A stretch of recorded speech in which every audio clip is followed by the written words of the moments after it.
Agronacional de hoje vai te mostrar como o bambu está sendo utilizado em construções para apoio à agricultura familiar. A gente vai entender também por que o número de veganos e vegetarianos está crescendo no Brasil.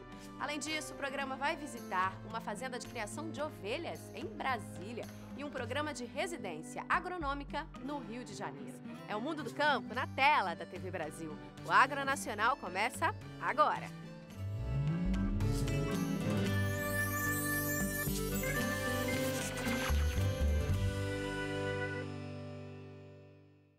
O Instituto Federal de Brasília transformou o bambu em matéria-prima. Um projeto de extensão desenvolvido por lá criou um forno para o tratamento desse material, que depois é utilizado em construções de apoio à agricultura familiar. Esse projeto também tem gerado emprego e renda e tem o apoio do Instituto Brasília Ambiental, que pela primeira vez autorizou o manejo dessa planta. Vamos ver?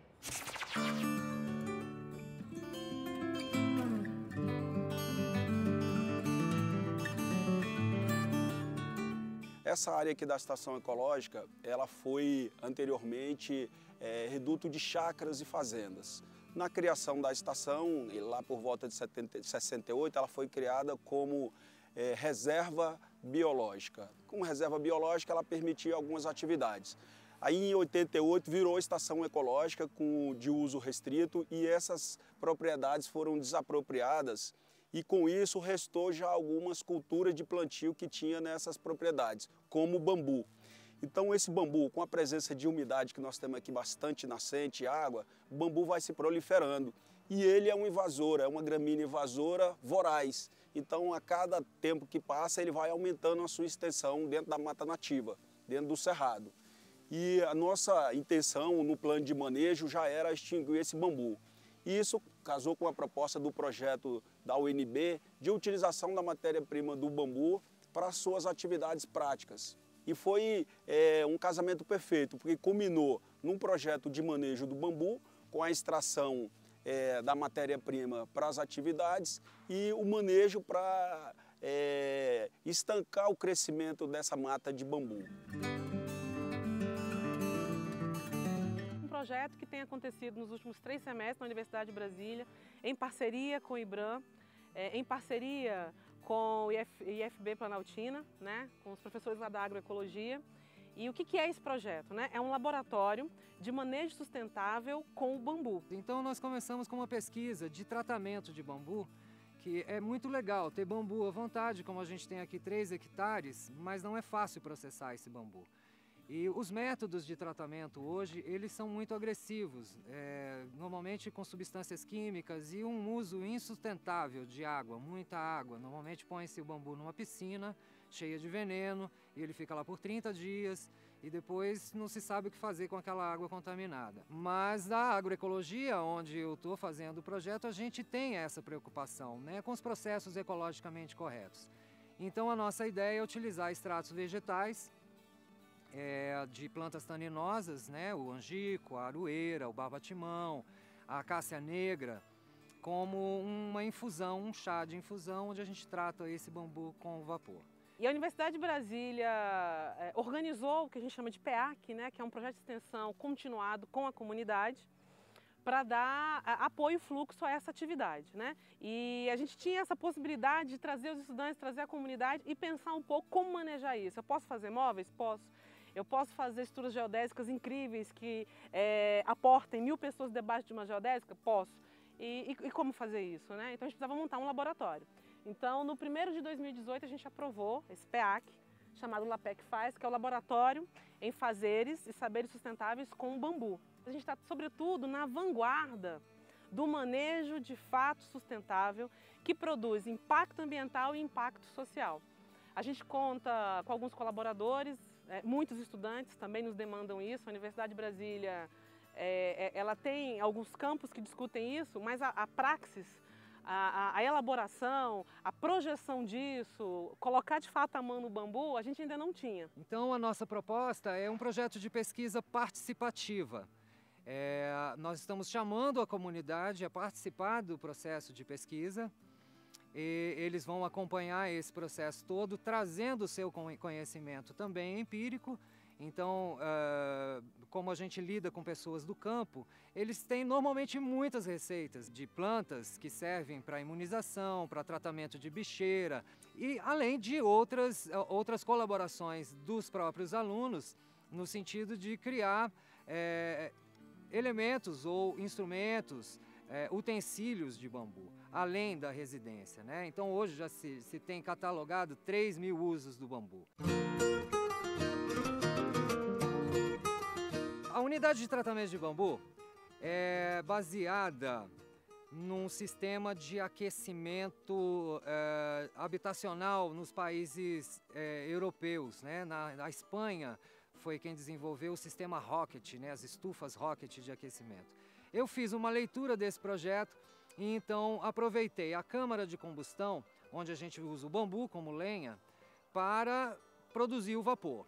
Uma câmara que é feita de tambores de óleo de reaproveitamento, tem 7 metros de comprimento, que vai receber o vapor de uma panela de pressão.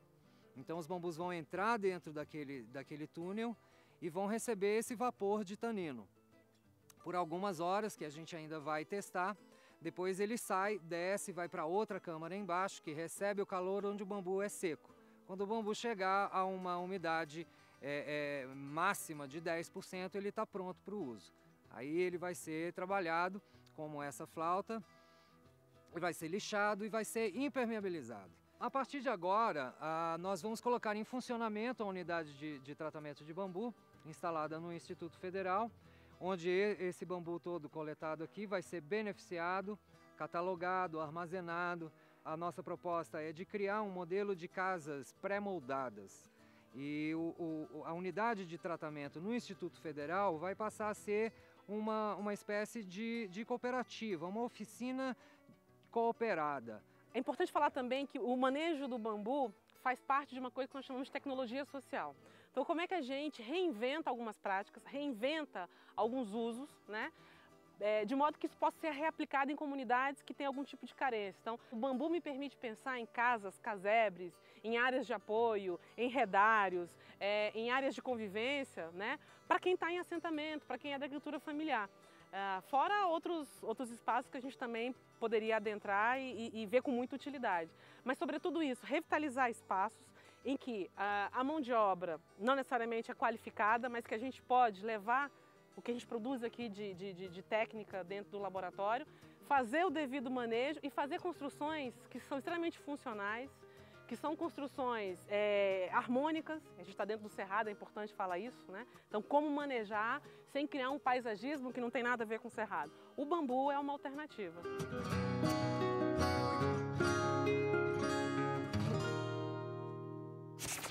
O número de vegetarianos e veganos disparou nos últimos anos no Brasil. E para entender melhor esse assunto, a equipe do Agronacional foi conversar com o secretário executivo da Sociedade Vegetariana Brasileira, Guilherme Carvalho. Confere aí.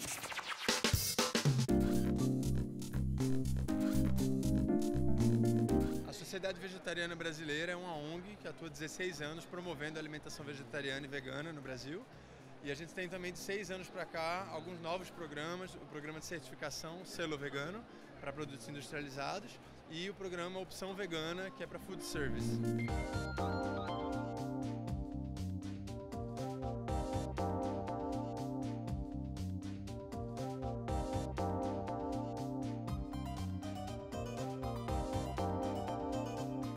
Uma pesquisa que nós encomendamos no ano passado ao IBOP, em 2018, mostrou que 14% dos brasileiros se declaram vegetarianos.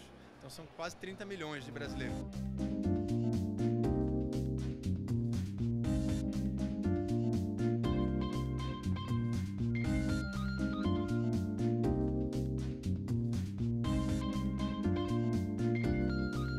Então realmente é um movimento que veio para ficar, não é mais apenas um nicho, né? É já realmente um segmento, um padrão importante. Que não vai voltar atrás, que precisa ser atendido, né? Que falta ainda oferta.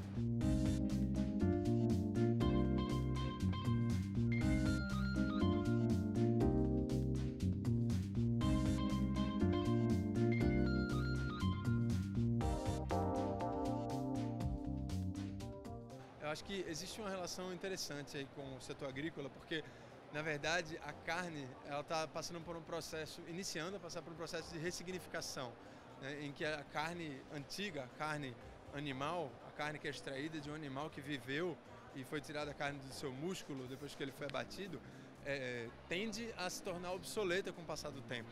E o que vai substituir essa carne mais tradicional, essa carne 1.0? Né? É a carne 2.0. O que é a carne 2.0? Carne feita de plantas ou carne extraída de culturas celulares, de células de animais. Né? Então, a carne de plantas, vamos dizer assim, já é uma realidade no mercado, né? Já está estourando.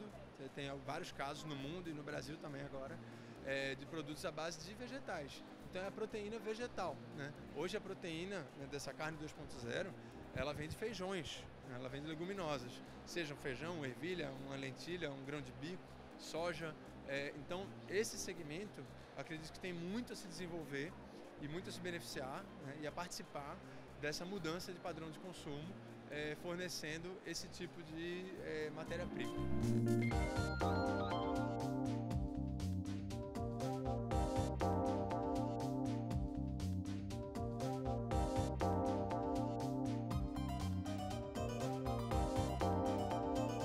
Existe muita dúvida ainda da indústria de se a empresa pode chamar um produto de vegano se ele, embora seja sem nada de origem animal, tenha sido processado, né, numa máquina, num equipamento, numa planta industrial que também processa leite, também processa ovo ou carnes, enfim. E a gente tem tranquilizado aqui muitas indústrias nesse sentido de que não há problema. Para chamar um produto de vegano, para certificar um produto como vegano, não existe problema nenhum de ter apenas a contaminação cruzada. Só realmente se tiver a adição intencional de um ingrediente de origem animal ali, como parte da fórmula, né, do produto, é que você teria uma dificuldade de chamar de vegano ou de certificar como vegano.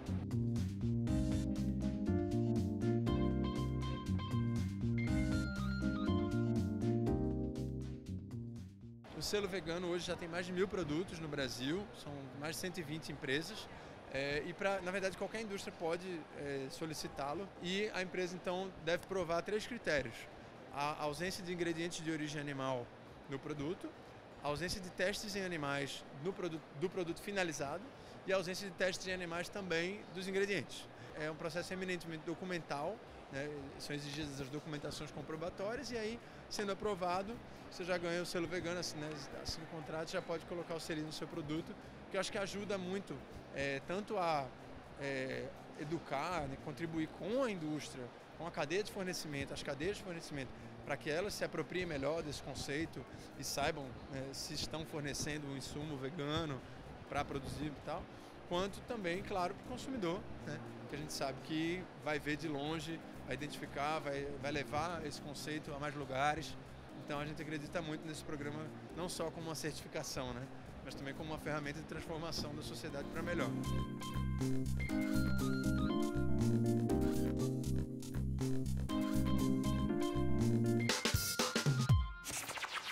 No próximo bloco, a gente vai conhecer uma fazenda que cria ovelhas premiadas em Brasília e um programa de residência agronômica no Rio de Janeiro que apoia a agricultura familiar. Não sai daí!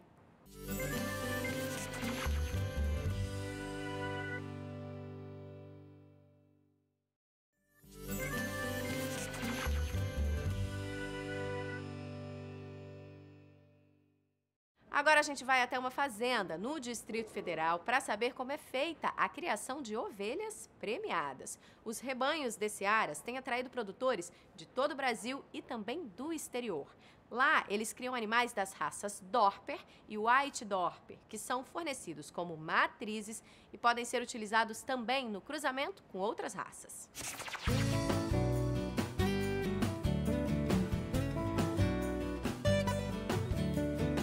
Quando me perguntam o que um agricultor tem que fazer para começar uma criação de ovinos, o que eu tenho que responder? Primeiro, ele tem que ter uma terra boa. Criar no cerrado sem corrigir, esqueça. O animal precisa de boa alimentação. Então é necessário que a terra seja tratada, calcareada, fosfatada, tenha os elementos, os compostos orgânicos ali, e ainda feito uma adubação. E com quantos animais? Aí depende do tamanho do seu bolso. Eu comecei com 12. Você vai aprendendo, vai consumindo, vai aprendendo e vai aumentando. Nós possuímos aqui 3 raças. A Santa Inês, a Dorper, que é aquela que possui a cabeça preta, e a White Dorper, que é todo o corpo branco. E elas são tratadas daí com silagem como a base nesta época de seca. Todavia, na época da chuva, é o campo mesmo que a terra é alimentada para que ela produza capim suficientemente rico em proteínas que você possa ter um bom alimento. Os ovinos, a partir do nascimento, eles já têm que ter um cuidado específico, onde a gente tem que fazer a desinfecção do umbigo deles 3 dias seguidos, para que não haja infecção. Com 15 dias de vida, a gente faz a vermifugação dos cordeiros e com 30 dias de vida, a gente faz a primeira dose da vacina, que são contra a clostridioses e raiva. Após 30 dias, a gente faz um reforço dessa vacinação. Quando esse animal vai ser desmamado, a gente faz também a vacina contra a futirute, que seria a podridão dos cascos, que acomete bastante os ovinos. Então, assim, esses cuidados são praticamente regra em rebanhos de ovinos. Agora, sobre manter esses animais sempre em ambientes limpos, ambientes secos, né, evitando, assim, pneumonia, que acontece muito em cordeiro, quem não tiver cuidado, ceratoconjuntivite na época da seca, porque é transmitido muito por moscas, e ectema contagioso, que é um vírus que dá no canto da boca. Então, todos esses cuidados tem que ter com esses animais. Quando eles são cordeiros, a gente usa uma ração para eles a 22% de proteína, tá? Que é o concentrado. E eles comem também o volumoso, que a gente pode optar tanto pelo feno quanto pela silagem. Tá? Quando eles são adultos, aí a gente faz uma ração para manutenção, que é onde a gente usa a ração 18% de proteína. As 3 raças, tanto o Santa Inês, quanto o Dorper, quanto o White Dorper, elas têm a mesma demanda de alimentação, é a mesma coisa. Só que a Dorper e a White Dorper, elas têm uma conversão alimentar maior. Ou seja, com menos alimentação, elas engordam mais. Então você tem que ter um pouco mais de cuidado no manejo.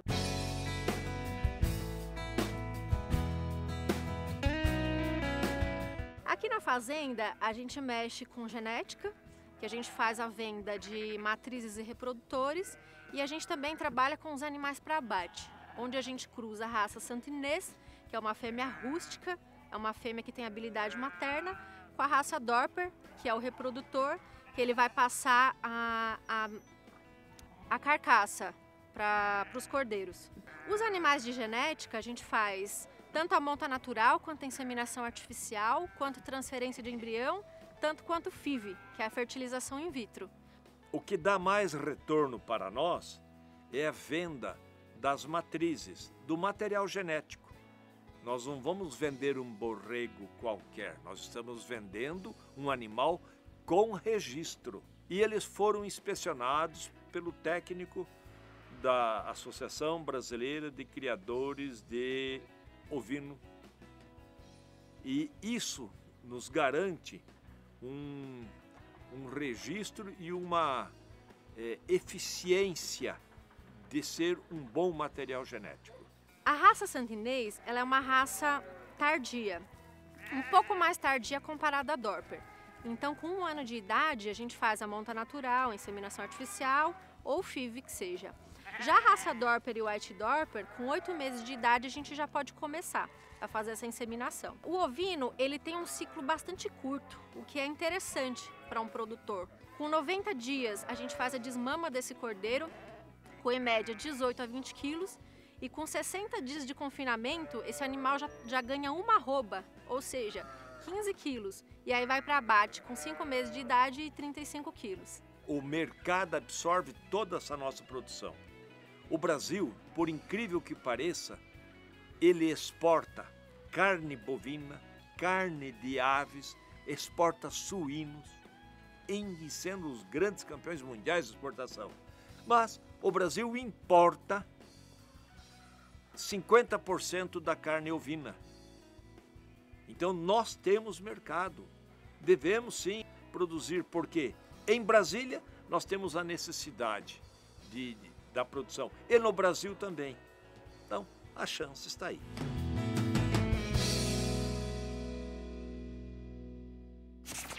Agora a gente vai conhecer a residência agronômica do Programa de Fortalecimento da Agricultura Familiar.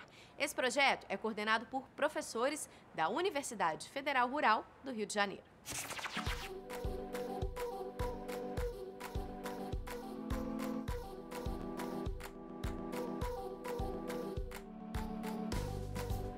O Programa de Residência Agronômica da Universidade Federal Rural do Rio de Janeiro, ele é amplo.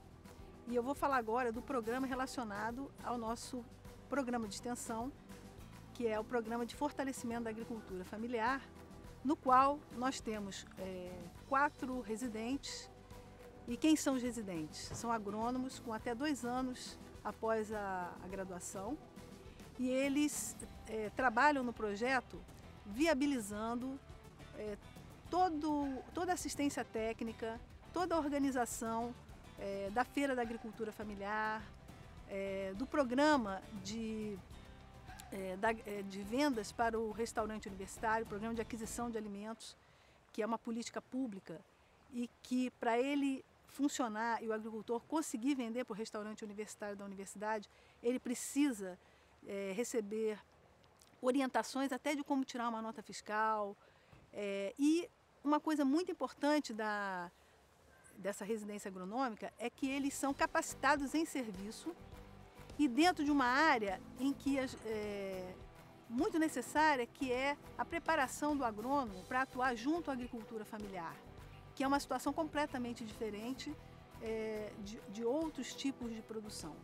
Então, eles são capacitados em serviço e, ao mesmo tempo, eles participam da capacitação dos agricultores familiares que estão envolvidos no nosso programa, que tem vários eixos. Inclusive, a residência agronômica é um dos eixos do nosso programa de extensão. A residência tem o papel muito importante de estruturar a articulação entre as diferentes ações do programa. Nós somos uma equipe que trabalha em conjunto, onde cada um tem um papel, e nós trabalhamos aqui na troca de saberes, inclusive porque é fundamental valorizar o agricultor familiar.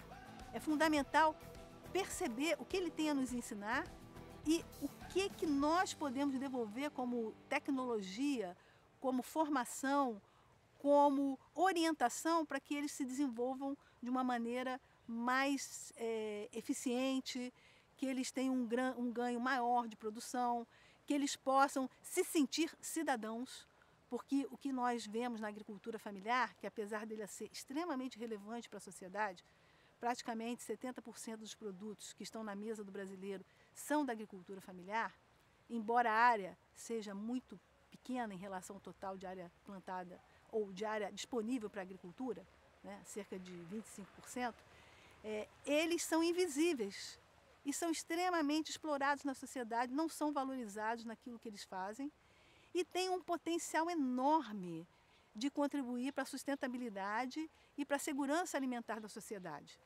Então, todo esse boom de crescimento sem planejamento das cidades vai expulsando o pequeno produtor, ele vai ficando cada vez mais marginal, cada vez mais debilitado no seu potencial de produzir, e isso é péssimo para todo mundo. É péssimo para a sociedade, para a saúde pública, porque a alimentação é fundamental. O programa de residência no fortalecimento da agricultura familiar, ele começou no ano de 2015 e a seleção dos residentes é feita por um processo seletivo a partir de uma chamada pública em que eles se inscrevem e que tem, então, um processo que envolve prova, envolve títulos, quer dizer, qual é a experiência dessa pessoa, não é? E envolve entrevista. A partir daí, a gente seleciona os candidatos que mostram maior aptidão para as características, além da sua bagagem, mostram aptidão para as características do nosso programa. O programa de fortalecimento da agricultura familiar, ele se desenvolve em vários eixos. Nós temos o eixo da capacitação dos produtores, nós temos o eixo que é a Feira da Agricultura Familiar e do programa do PAA, que é abastecimento dos restaurantes universitários. Esses dois eixos representando venda direta do produtor, né, ao consumidor, que no caso é o consumidor direto na feira, ou o consumidor institucional. Nós temos um eixo que é a comunicação, que trabalha a questão do consumo consciente, né, da importância das pessoas investirem seus recursos próprios, né, o seu salário, comprando produtos saudáveis e fortalecendo a agricultura familiar. Tem a residência e todos esses eixos eles se articulam com um grande objetivo, que é promover o desenvolvimento regional, promover um ganho de autonomia para esse agricultor tão invisível na sociedade, que é o pequeno agricultor, e torná-lo mais apto a ter um mercado maior na medida em que ele vai ser um produtor orgânico, que o nosso objetivo é que ele adote a agricultura orgânica.